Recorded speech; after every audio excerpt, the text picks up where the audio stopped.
Hello everyone. अब हम लोग प्रोसीड करते हैं डायरेक्टली। हमने सारे मॉडल्स देख लिए, थ्योरी समझ ली, डिसऑर्डर जो होता है वो कैसे एबनॉर्मेलिटी के बेसिस पर डिसऑर्डर को कैसे 4Ds के कंसेप्ट में डिफाइन करा जा सकता है। वर्ल्ड में कौन सी ऐसी बॉडीज, कौन से ऐसे मैनुअल्स, कौन सी ऐसी बुक हैं जहाँ पर डिसऑर्डर की क्लासिफिकेशन दी गई है, ये सारी बातें हम लोग देख चुके हैं। तो चलो अब डायरेक्टली डिसऑर्डर की तरफ जंप करते हैं। सबसे पहला डिसऑर्डर जो हमारे कोर्स में डिस्कस करने के लिए वो है एंग्जाइटी डिसऑर्डर्स। एक बात बताता हूँ, जो भी डिसऑर्डर सुनोगे तो आपको ऐसा लगेगा कुछ कुछ सिम्टम्स से कि यार ये मेरे को बीमारी है, तो कहीं मैं भी तो यार दिमागी मरीज तो नहीं हूँ। लेट 5th चैप्टर कम, इसका अगला चैप्टर आने तो ये 4th चैप्टर है।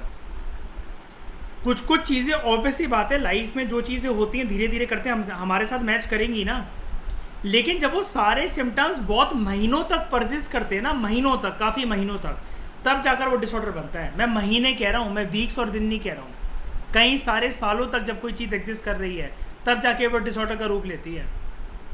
टेम्प्ररी भाई मेरा हार्ट ब्रेक हो गया किसी ब्रेकअप की वजह से, किसी भी कलेश की वजह से, ये थोड़ी ना कि ज़िंदगी भर दुखी होकर बैठ जाना है कलेश पर।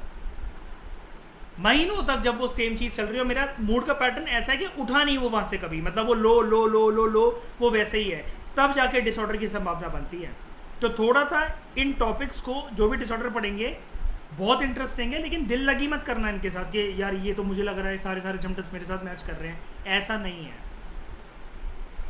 अब सबसे पहले एक एनेक्डोट पढ़ते हैं। एक दिन घर से ड्राइव करते हुए एक पर्सन था देव, उसको ऐसा लगा कि उसका दिल जोरों की धड़क रहा है, इतनी जोर की उसको पसीने आने लग गए, और पसीने आने के साथ साथ उसको सांस लेने में दिक्कत हो रही थी। वो डर गया, गाड़ी चला रहा था, रोकी उसने साइड में अपनी किनारे गाड़ी, और बाहर निकल कर आया फ्रेश ऑक्सीजन लेने। कुछ मंथ्स बाद इस प्रकार के जो देव को अटैक होते थे वो बढ़ गए, और अब वो ना ड्राइव करने से डरता था कि अगर कुछ ऐसा बीच ट्रैफिक में अगर वो फंसा हो और इस प्रकार का अटैक पड़ा तो वो करेगा क्या। उसे लगा ये क्या हो रहा है उसके साथ, वो किसी को एक्सप्लेन भी नहीं कर सकता। उसे लगा वो पागल हो जाएगा और मर जाएगा। फिर वो घर के अंदर रहने लगा, और अब वो घर से बाहर ही नहीं निकलता था, किसी को गेट ही नहीं खोलता था। ये क्या हुआ देव के साथ, आओ समझते हैं। हम लोग एंग्जाइटी को तब एक्सपीरियंस करते हैं नॉर्मल लाइफ में जब हम लोग एग्जामिनेशन लिख रहे होते हैं, या फिर दांत निकलवाने के लिए डेंटिस्ट के पास जाना है, या किसी का कोई ऑपरेशन है, या फिर आपको स्टेज पर सोलो परफॉर्मेंस करनी है, कुछ एक स्पीच बोलनी है, गाना गाना है सबके सामने, और आपके आलोचक भी बैठे हुए हैं मान लो उस भीड़ में, जो आपके क्रिटिसाइजर्स हैं। ये एक नॉर्मल तरीका होता है एंग्जाइटी का, और ये एक एक्सपेक्टेड एंग्जाइटी होती है। यार यूपीएससी का पर्सन ने प्रीलिम्स निकाल दिया, मेंस निकाल दिया, इंटरव्यू रूम में हर किसी की फटती है, ना फटे तो ऑब्वियसली बात है, फिर मज़े क्या है इसके। अब पर्सन यहाँ पर क्या है, नॉर्मल और एक्सपेक्टेड एंग्जाइटी है, और कभी कभार ये हमें मोटिवेट भी करती है हमारा टास्क कंप्लीट करने के लिए। पर्सन जब इंटरव्यू, अगला नंबर उसका है इंटरव्यू रूम के बाहर, अभी वो यूपीएससी के चेंबर में बाहर वेट कर रहा है, उसने 2 कॉफ़ी पी ली, बिस्किट खा लिए, केक्स वगैरह खा लिए, ये सब कुछ वहाँ पर होता है फैसिलिटी, क्योंकि तो बहुत खा लिया। अब क्या है कि उसका अब इंटरव्यू आने ही वाला है, 2 कैंडिडेट्स, 1 कैंडिडेट रह गए हैं। अब भाई जैसे ही उसका पता चला कि 1-2 कैंडिडेट्स रह गए हैं, अब पर्सन 2-3 बार इस चक्कर में सूसू हुआ है, इतनी एंग्जाइटी हो रही है। लेकिन फिर उसने अपने आप को समझाया, ये मोटिवेट कैसे करेगी एंग्जाइटी, क्योंकि आपको ये समझाना है ना मैंने कि ये मोटिवेट कैसे करेगी। पर्सन ने अपने आप को ये समझाया, यार भाई तेरे अंदर कुछ बात है, शांत हो जा, तूने प्रीलिम्स निकाला है, कितने लोग निकालते हैं, तूने मेंस निकाला, कितने लोग निकालते हैं, और आज तू कॉन्फिडेंटली अगर इस रूम में खेल जाता है ना अगर अच्छी तरीके से गेम, तो तू मज़े सोच अपनी लाइफ के कितने हाई लेवल पे होंगे। ये कभी कभार इस प्रकार से जब ये फीलिंग आती है ना अंदर से, तो ये मोटिवेट करती है इंसान को। ऑन द अदर हैंड, अगर एंग्जाइटी हाई लेवल की हो काफ़ी ज़्यादा, ये पर्सन के लिए डिस्ट्रेसिंग होती है, और इफेक्टिव तरीके से पर्सन अपना जितना किसी भी चीज़ में 100% दे सकता है, उसकी उस इफेक्टिव फंक्शनिंग में इंटरफेयर करती है। और जब ये लंबे समय तक अगर पर्सन के हाथ कपकपाते हों, कोई भी शोर शराबा चीखम चिल्ली हो गई, घर में फैमिली मेम्बर जॉइंट फैमिली में रह रहे हैं, कोई लोगों की लड़ाई हो गई, पर्सन रो रहा है, बच्चे रोने लगे पर्दे के पीछे खड़े होकर, हाथ कँप रहे हैं उनके, इतनी जोर की कोई अंधेरे में किसी के ऊपर चिल्लाया, डराकर किसी को डराया कि उसका सूसू ही निकल गया। अगर ये ऐसा लाइफ टाइम या बड़े टाइम तक ये परसिस्ट करता है, ये रूप ले सकता है, मैं वही बोल रहा हूँ, हर चीज़ होती नहीं है। एंग्जाइटी डिसऑर्डर, और एंग्जाइटी डिसऑर्डर ना साइकोलॉजिकल डिसऑर्डर में सबसे कॉमन डिसऑर्डर होते हैं। यानी कि अगर आप ये मानो कि पूरी दुनिया अगर पागल है तो उसमें से 80% लोग किसी न किसी फॉर्म की एंग्जाइटी के शिकार पक्का निकलेंगे। उनको एग्जाम को लेकर डर है, उनकी तैयारी नहीं हुई इस चीज़ का डर है, उनको किसी न किसी चीज़ का डर लगा ही रहता है 24 घंटे हर एक इंसान को, कुछ ना कुछ करके। क्यों? अपनी इंद्रियों पर नियंत्रण नहीं है, कंट्रोल नहीं है, जो कि आता है सिर्फ और सिर्फ मेडिटेशन से। ट्रेडिंग देख लो, किसी ने ट्रेड लिया, उसके हाथ कँपाने लगे, क्या है? कॉन्फिडेंस। ये एंग्जाइटी। हर किसी की ज़िंदगी में हम इतना जानते हैं कि किसी को परेशानियां होती हैं, मुसीबतें होती हैं, दिक्कतें होती हैं, और उसको डर लगता है हर टाइम पे ये बात कि अगर मेरा ऐसा नहीं हुआ, वो नहीं हुआ, घर पे ये बीमार चल रहे हैं, एग्ज़ाम नहीं निकला, जॉब पाना बहुत मुश्किल है। ये सब कभी नहीं सोचना चाहिए इंसान को, ये सब कभी भी नहीं सोचना चाहिए, क्योंकि इससे एंग्जाइटी पैदा होती है। और एंग्जाइटी इस ऐसी सोच की वजह से परफॉर्मेंस और ज़्यादा गिराती है। अब आप कहोगे हम सोचते थोड़ी ना है, वो सोच अपने आप हावी होती है हमारे ऊपर। तो फिर अगर अपने आप हावी होती है तो फिर मेरी बात भी तो नहीं मानता कोई। मेडिटेशन कोई कहाँ करता है, डेली एक्सरसाइज कोई कहाँ करता है। जो एंग्जाइटी है, एंग्जाइटी को यूजली आप डिफाइन कैसे कर सकते हो? अब ध्यान से सुनना इसके फीचर्स। कशिश इसकी डेफिनेशन, एंग्जाइटी एक ना डिफ्यूज, वेग और बहुत ही ज़्यादा अनप्लेजेंट फीलिंग होती है। इसका मतलब क्या? डिफ्यूज और वेग का, इन दोनों शब्दों का मतलब होता है जब आप अपनी बात किसी को एक्सप्लेन ना कर सको, उसको कहते हैं डिफ्यूज। जैसे मतलब मान लो आपने कोई आत्मा देख ली, मान लो, अब आप कह रहे हो मैंने कुछ देखा, कोई वहाँ खड़ा था, कोई वहाँ खड़ा था, जैसे पिक्चरों में दिखाते हैं। आपकी कोई बात मान ही नहीं रहा, आप समझा ही नहीं पा रहे किसी को। कभी कभार क्या होता है, डिफ्यूज और वेग क्या होता है, आप फ़ोन कॉल पे किसी से बात कर रहे हो, आपको आपकी ज़बान पर शब्द है लेकिन आप उसे एक्सप्लेन नहीं कर पा रहे अच्छे से। जैसा कि बहुत सारे लोगों के साथ होता है कि वो ज्ञानी तो बहुत होते हैं लेकिन हर ज्ञानी पर्सन कभी टीचर नहीं बन पाता, नेवर एवर। एक्सप्लेन करने की भी कला होती है हर चीज़ को, और एक्सप्लेन करने की कला सिर्फ एक चीज़ में नहीं कि सिर्फ एक फील्ड में कि भाई मैं पढ़ाई लिखाई समझाऊंगा, मैं एनसीईआरटी समझाऊंगा, नहीं। हर चीज़ अगर आप जो जानते हो उसको किस वे में सामने वाले के दिमाग तक ठूसना है आपको, ये भी कला होती है। यहाँ पर क्या होता है, पर्सन अपना डर जो उसके हाथ कब आ रही है, यानी कि फियर और एप्रीहेंशन, अभी मैं बताता हूँ क्या होता है, ये समझाना चाह रहा है लेकिन समझा नहीं पा रहा है। तो सामने वाले को लगता है तुम्हारा तो रोज़ का ड्रामा है, जब भी तुमसे टेस्ट मांग लो, तुमसे कुछ भी कर लो, तुम्हारे साथ तो यही होने लग जाता है। मेरे हाथ कब आ रहे हैं, मैं शिवर कर रही हूँ, मेरा दिल धड़क रहा है, मुझे पसीने आ रहे हैं, मुझे एंग्जाइटी के अटैक्स पड़ रहे हैं। ये सच में हो रहा होता है, पर्सन जूझ रहा होता है इन सब समस्याओं से, लेकिन दुनिया बार बार नहीं मानती है। क्यों? क्योंकि जब आपका हर बार कोई अनएक्सपेक्टेड सिचुएशन आती है, आपके साथ ये होता है, लेकिन सामने वाले को 3-4 के बाद ये लगता है ड्रामेबाज, हटाओ इसे यार। एप्रीहेंशन क्या होता है? एप्रीहेंशन ना, ये पूरी जिंदगी ना कई पर्सन ना इसी वर्ड में फंसे रह जाते हैं। एप्रीहेंशन क्या होता है? एक ना अनएक्सपेक्टेड फियर, एक अनएक्सपेक्टेड फियर जो कि टोटल यूजलेस हो, उसको एप्रीहेंशन कहते हैं। यार अगर मेरा एक्सीडेंट हो गया तो, अगर ये वाली बीमारी निकल गई तो, अगर मेरे साथ ऐसा हो गया तो, अरे आने तो दो सिचुएशन को, तब तो डिसाइड करना। लोग 15-15, 20-20 साल के प्लान बनाकर बैठ जाएंगे, डर जाएंगे किसी के कुछ होने से। इसको कहते हैं एप्रीहेंशन, अनएक्सपेक्टेड फीलिंग, फियर। जो इंडिविजुअल एंशियस होता है ना, उसके सिम्टम्स क्या क्या होते हैं? जैसे देव के साथ हो रहा था, जब भी आप एंशियस होगे तो ये चीज़ें आपको देखने को मिलती हैं आपके अंदर। हार्ट बीट आपकी तेज हो जाना, आपको सांस लेने में ऐसा लगता है कमी हो रही है, आपके पेट में गुड़गुड़ होने लग जाती है, आपको ऐसा लगता है कि पूरी की पूरी एनर्जी खत्म हो गई आपकी। कहीं कहीं लोग चक्कर खा के भी गिर जाते हैं, कहीं कहीं लोग बिल्कुल अधमरे से हो जाते हैं, किसी किसी के पसीना छूटता है, नींद उड़ जाती है, बात बात पर सूसू जाना है, और झटके पड़ते हैं। ट्रेमर्स यानी कि झटके। बड़े टाइप की एंजाइटी डिसऑर्डर्स होते हैं। तो आज हम जानते हैं अलग अलग प्रकार के एंजाइटी डिसऑर्डर।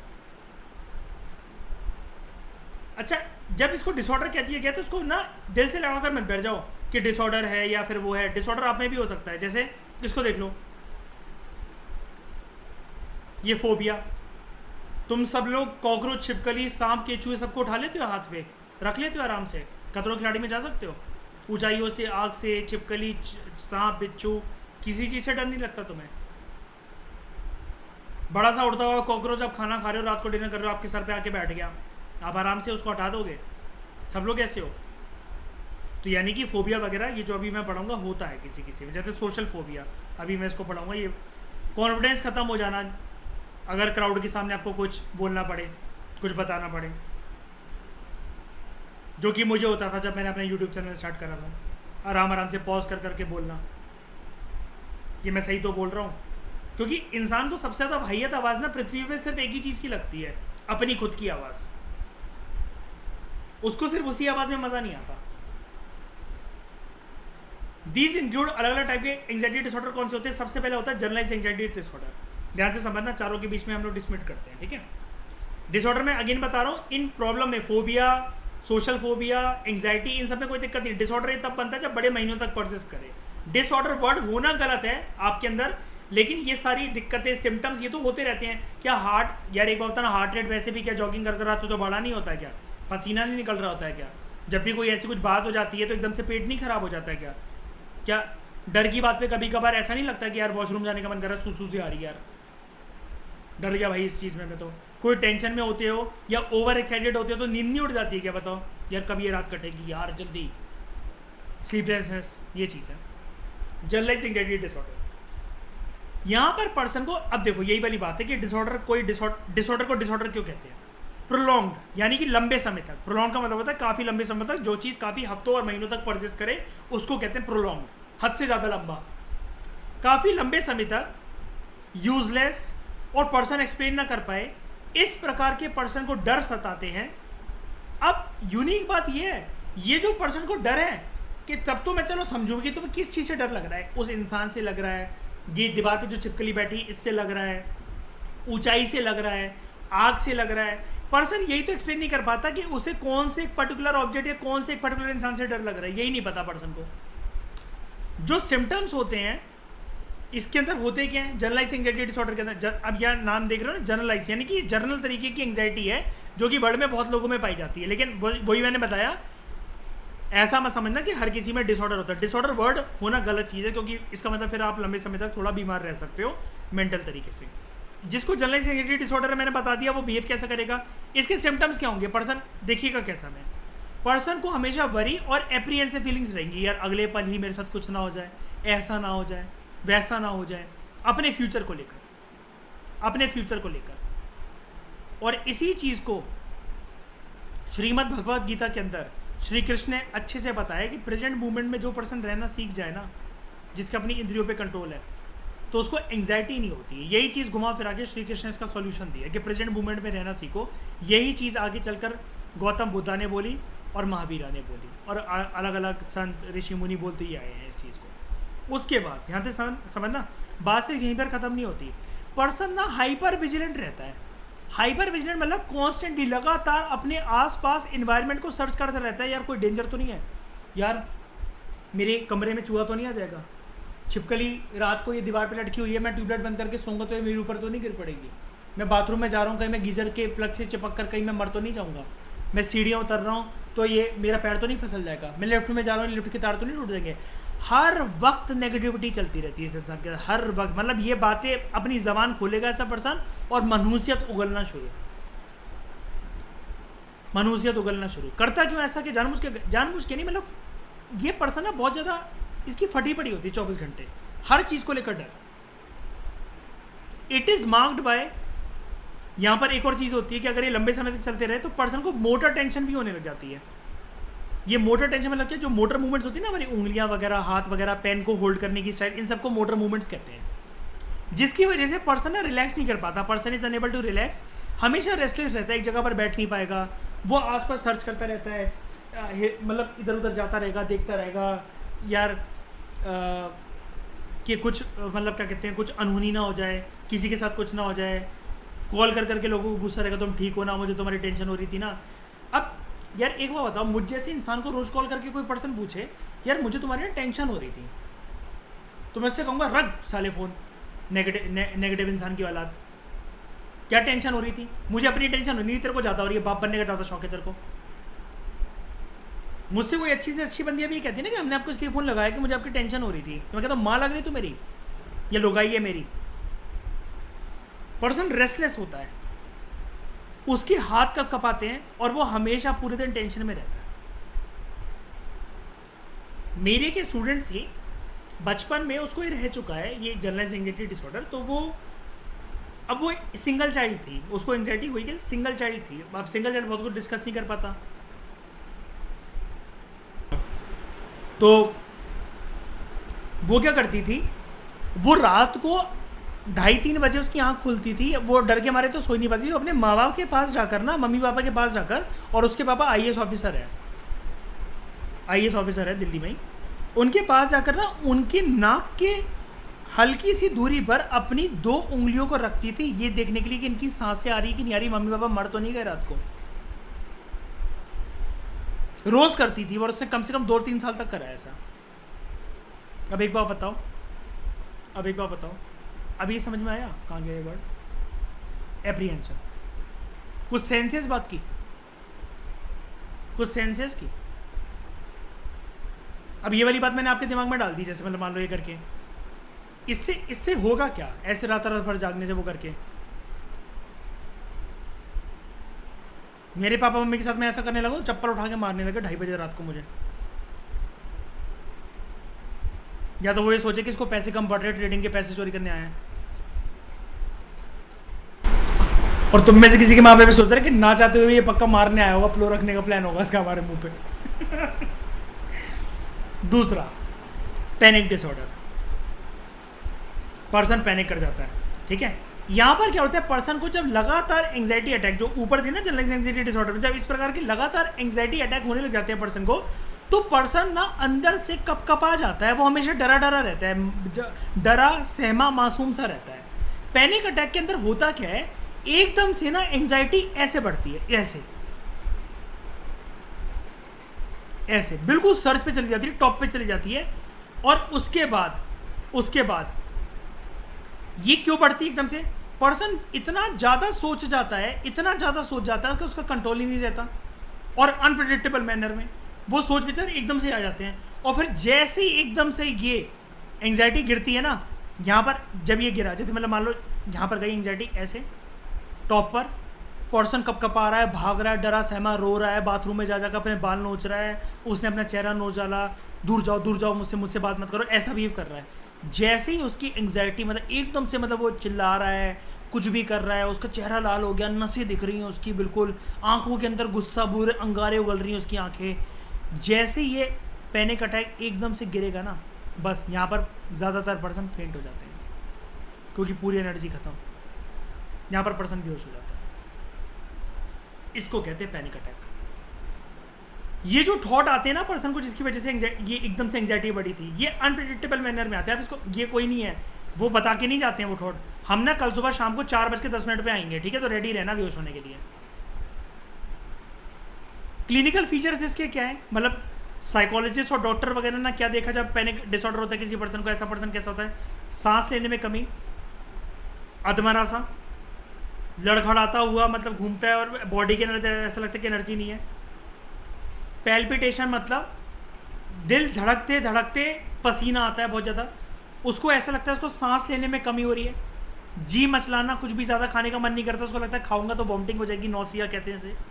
चेस्ट पेन होना, दिल पे दिन भर हाथ मलता रहता है। डिस्कम्फर्ट, एक जगह बैठ नहीं पाता, एक जगह सो नहीं पाता, अंगड़ाइयाँ नहीं ले पाता।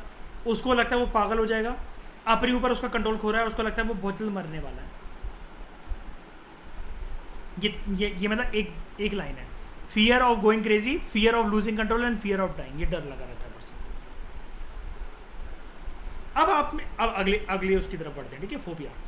आपने अक्सर ऐसे लोगों से मिले होंगे, ऐसे लोगों के बारे में सुना होगा, या आप में से खुद भी ऐसे कई लोग होंगे जिनको ना लिफ्ट में जाने से डर लगता है।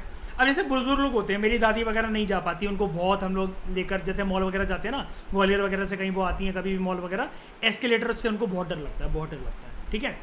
या 10th फ्लोर ऊपर जैसे खड़े होने में किसी को डर लग रहा है ऊपर से, या फिर किसी रूम के अंदर छिपकली है तो उसको डर लग रहा है कि ये इस रूम के अंदर मैंने एंटर नहीं करना, ठीक है। और इसके अलावा कभी कभार, चलो ये तो ऑब्जेक्ट का डर हो गया, लिफ्ट का, एस्केलेटर का, 10th फ्लोर का, लिजार्ड का, आग का, ऐसा डर हो गया। मेरी एक फ्रेंड थी, यूपीएससी की तैयारी कर रही थी मेरे साथ, करोल बाग में जीएसएस कोर में थी।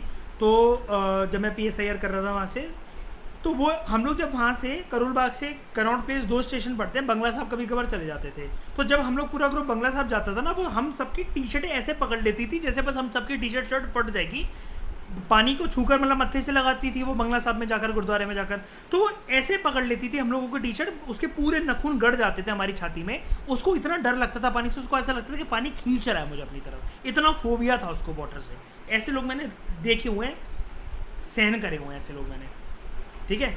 तो आपको भी कभी कभार ऐसा लगा होगा कि और अब आगे बताता हूँ, कभी कभार आपको ऐसा भी लगा होगा, या आपने अपने किसी फ्रेंड को ऐसा देखा होगा कि अच्छा खासा रिहर्सल करा हुआ एक वर्ड, एक शब्द, या कल को जो स्पीच देनी है स्कूल की असेंबली में, कॉलेज के पोडियम पर आकर, पर्सन वो अच्छा खासा वेल मेमोराइज शब्द या स्पीच अपनी भूल गया ऑडियंस के सामने। ये सब तरीके का जो ऑब्जेक्ट का डर है, लिफ्ट का डर है, जनता को देखकर कॉन्फिडेंस खत्म हो गया, ये सब क्या है? ये सारी की सारी कैटेगरी होती है फोबिया की। ये फोबिया की एंग्जाइटी डिसऑर्डर हमारे खत्म हो गए हैं कशिश। अब हम लोग ये जो पैराग्राफ है ना, यहाँ से इधर से, ये इधर से, ये हैं फोबिक डिसऑर्डर्स, इनको कहते हैं फोबिक डिसऑर्डर्स,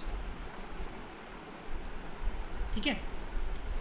फोबिया को डिफाइन कैसे कर सकते हैं अगर आपको कभी करना हो? दोज हु हैव फोबिया, उनके ना इर्रेशनल फियर होते हैं। अब इर्रेशनल ही है ना भाई, एक बात बताओ, अब जैसे मैं हूँ पर्सनली, मैंने कशिश को वीडियो भी भेजी थी, कशिश याद है, मैंने छिपकली हाथ से पकड़ के मैं फेंक देता हूँ, मैं देखा ना आपने, वीडियो भेजी थी मैंने, मुझे डर नहीं लगता। मैं सांप को भी गले पे टंगा चुका हूँ, मुझे डर नहीं लगता, ठीक है।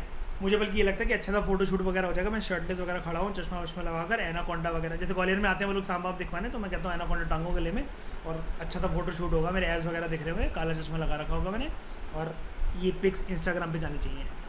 तो पीपल हु हैव फोबियाज, ऐसे लोगों का इर्रेशनल फियर होता है। लेकिन मुझे कॉकरोच से थोड़ा सा कुछ होता है, अजीब वगैरह कुछ लगता है फीलिंग।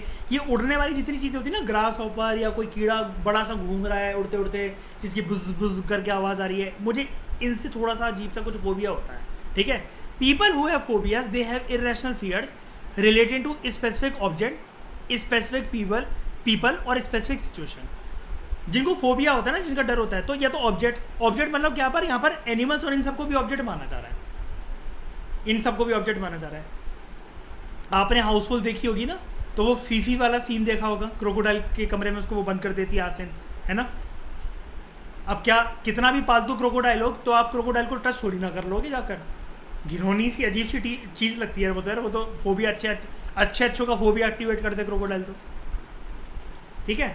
तो people who have phobias, they have irrational fears related to specific objects. Dog से कई लोगों को बहुत डर लगता है, डॉग से कई लोगों को डर लगता है। कशिश ने पेट एनिमल रखा हुआ है, कई लोग तो गली में डंडा लेकर निकलते हैं अपने। मैं एक पर्सन को जानता हूँ, 4-5 घर छोड़कर रहते हैं। वो पर्सन ने सिर्फ, मुझे लगता है कि शादी ही इस वजह से करी है, वो जब भी रात को बस 8-9 बज जाएँ और ब्लॉक के गेट बंद हो जाएँ, और फिर जब ये चौकीदार घूमने लग जाए, तो जब कुत्ते भौंकना स्टार्ट करते हैं चौकीदार की सीढ़ियों से, वो आज तक उस बंदे को मैंने कभी नहीं देखा कि वो दूध लेने जा रहा हो, आइसक्रीम लेने जा रहा हो, 8 बजे के बाद कुछ भी लेने जा रहा हो, वो हमेशा अपनी वाइफ को नीचे बुलाता है और वाइफ के साथ ही जाता है, और एक उसके साथ एक लोहे की रॉड होती है, उसको लेकर वो चलता है। 10 साल हो गए मुझे उसको देखते देखते। उसने शादी ही इसी पर्पज से करी थी कि गली में जो कुत्ते हैं उसके लिए वो करके, और बीवी उसकी ऐसे धुतकार देती है यूँ कुत्तों को, वो बहुत डरता है। स्पेसिफिक ऑब्जेक्ट से लेकर कभी कभार किसी लोगों से लेकर छोटे छोटे जैसे बच्चे होते हैं, वो डरते हैं घर में कि ये वाले चाचा बड़े खूंखार है, ताऊ जी ने आंख दिखा दी, तो बचपन से उनका वो डर रहता है, मतलब वो करके अच्छे अच्छे लोगों को देखकर। छोटे बच्चे जैसे होते हैं ना कि पीछे से अगर वो वाले ताऊ जी आके जिनको देखकर डर लगता है, बच्चा गाना गा रहा था, जैसे उनकी शक्ल देखी रोना स्टार्ट, लोगों से लेकर ये सिचुएशन से लेकर। लेकिन ये सारे डर इरेशनल होते हैं। बताओ, ताऊ जी कोई खा थोड़ी ना जाएंगे, या हर कुत्ता थोड़ी ना काट लेगा बिना बात के। और सिचुएशन मतलब आप सोच रहे हो सिचुएशन को आने तो तब तो टैकल करना भी उसे। फोबियाज ना, अब आप सोचो, अब आप कहोगे मुझसे ये फोबिया आते कैसे हैं? अच्छी बनी तो हमने ज़िंदगी शुरुआत करी थी, हम पैदा हुए थे, तो ये डर आया कैसे? ये डर देखो ऐसे आया, ये डर ऐसे आता है, ये डर लाने के पीछे माँ बाप रीज़न होते हैं हमारा और घर परिवार। कैसे? एक टर्म होती है क्या है,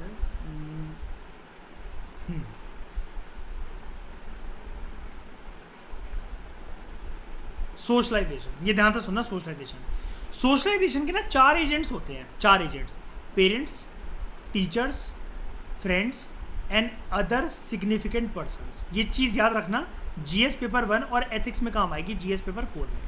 सोशलाइजेशन के पूरा हमारा टॉपिक है, क्योंकि एथिक्स और सोसाइटी दोनों में सेम टॉपिक है सोशलाइजेशन का। 4 एजेंट्स होते हैं सोशलाइजेशन के, उसके बारे में पढ़ना पड़ेगा, अभी याद कर लो इसको।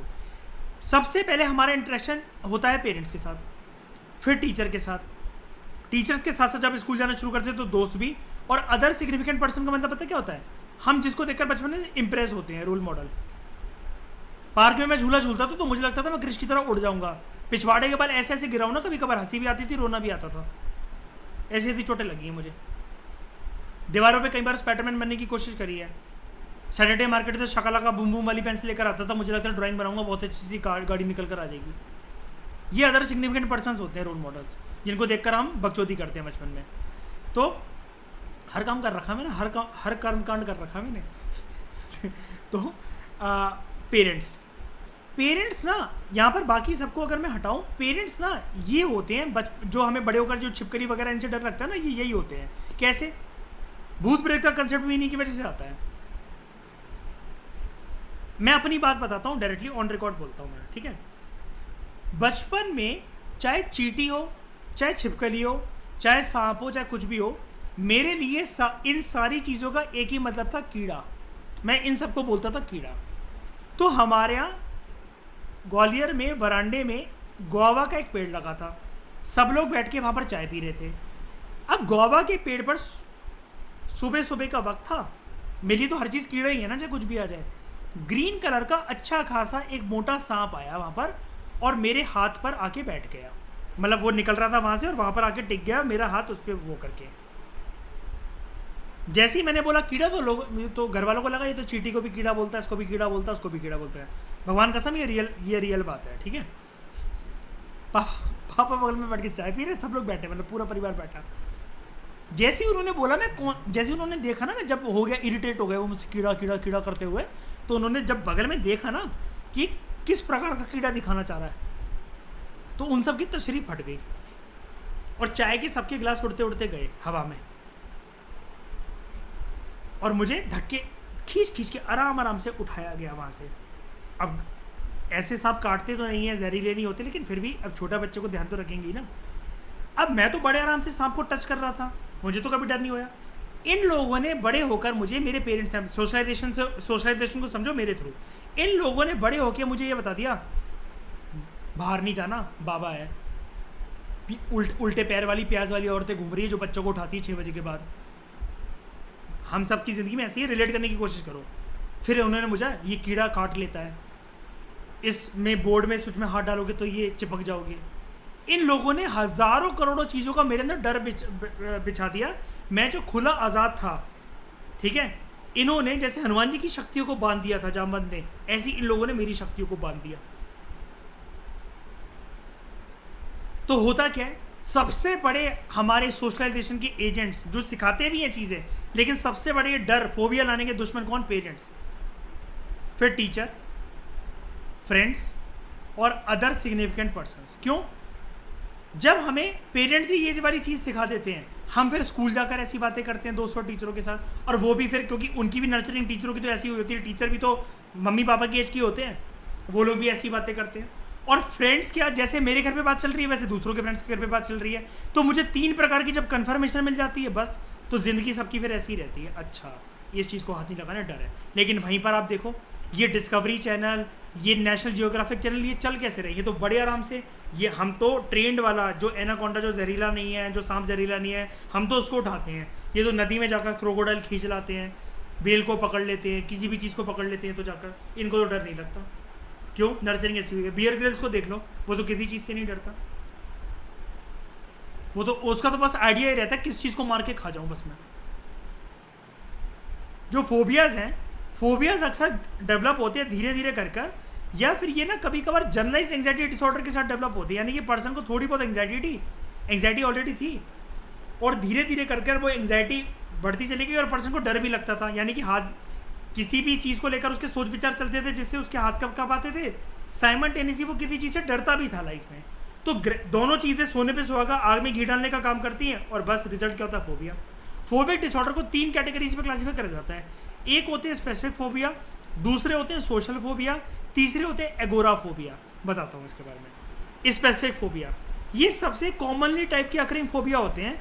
इसमें क्या होता है? पर्सन को इरेशनल फियर होता है, या उसका फियर ना बहुत इंटेंस वे में चला जाता है किसी एक जानवर को लेकर, छिपकली वगैरह, कॉकरोच वगैरह, सांप को लेकर, या उसको ही लगता है कि अगर वो किसी जगह पर बंद हो जाए ना तो उसका रोना छूट जाता है, उसकी सूसू निकल जाती है। अगर लिफ्ट में अगर बच्चा जा रहा है, मतलब या ऐसा कोई टीनेजर जा रहा है और लाइटें बंद हो गई, वो खटखटाना स्टार्ट करता है, वो रोकर ही बाहर निकलेगा, वो वहाँ से चाहे 14-15 साल का हो या फिर एक वो मर्द हो या अच्छी खासी औरत हो, इन लोगों की फट जाती है।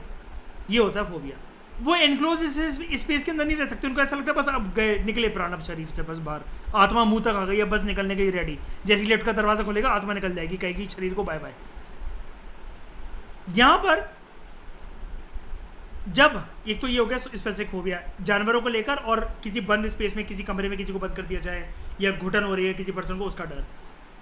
इंटेंस और इनकैपेसिटेटिंग का मतलब होता है जिसको मैं कैपेसिटी नहीं है मेरी टॉलरेट करने की, अनटॉलरेबल, हद से ज़्यादा और इनटॉलरेबल। जब फियर और एम्बेरसमेंट जब मुझे हो लोगों के सामने डील करते हुए, मुझे कुछ उनको बताना हो, मुझे ऐसा लग रहा है उसमें मेरे ना क्रिटिसाइजर भी बैठे, मेरा मजाक उड़ेगा, मैं अच्छे से नहीं बोल रहा, शायद से मैं अच्छा नहीं दिख रहा, या जो पहला वाला मुझसे बोल कर गया वो ज़्यादा अच्छे से बोल कर गया है, ऐसी जब डर लगे ऐसा, तो ये सोशल एंग्जाइटी डिसऑर्डर होता है, जिसको सोशल फोबिया भी बोलते हैं। और तीसरे प्रकार का होता है एगोराफोबिया। पहला ये था स्पेसिफिक जानवरों को और लिफ्ट में बंद, ये एनक्लोज स्पेस में होने का डर। दूसरा अभी लिफ्ट वाला एक और है वैसे सोशल एंग्जाइटी डिसऑर्डर, पब्लिक से डील नहीं कर पाना। और तीसरा एगोराफोबिया। एगोराफोबिया में लोगों को डर लगता है, वो ना अपनी मनगढ़ंत कहानी ये बनाते रहते हैं, वो किसी अनफेमिलियर सिचुएशन में ना पड़ जाए तो वो इसलिए जैसे उनकी लाइफ चल रही होती है वो वैसे ही रहना चाहते हैं, वो चेंज नहीं करना चाहते अपने रूटीन वगैरह को, उनको नहीं जाना अनफेमिलियर सिचुएशन के अंदर। जैसे मतलब इसका एग्जांपल ये होता है, जैसे किसी को डर ये लग रहा है कि गर्मियों की छुट्टी आ रही है, मम्मी ने बोला नानी क्या जाना है अब हमें। अब पर्सन को ये लगता है कि वो डरा तो मतलब डरा रहता है ऐसा पर्सन। लास्ट टाइम जब मैं नानी क्या गया था और मैं वहाँ पर नहा रहा था, तो वहाँ पर बाथरूम में सांप निकल आया था। सिर्फ इस वजह से अब वो अगली गर्मियों की छुट्टियों में बस नानी का, जैसी मम्मी ने बोली गर्मी की छुट्टियों में वहाँ चलेंगे, अब वो 10-15 दिन तक बस वो वही सोच रहा है, या फिर से वहाँ पर सांप आएगा, सांप मिलेगा, डर डर के जब वो उधर गएगा वो बस नहाते नहाते इधर उधर ही देखता रहेगा। ये चीज़ होती है।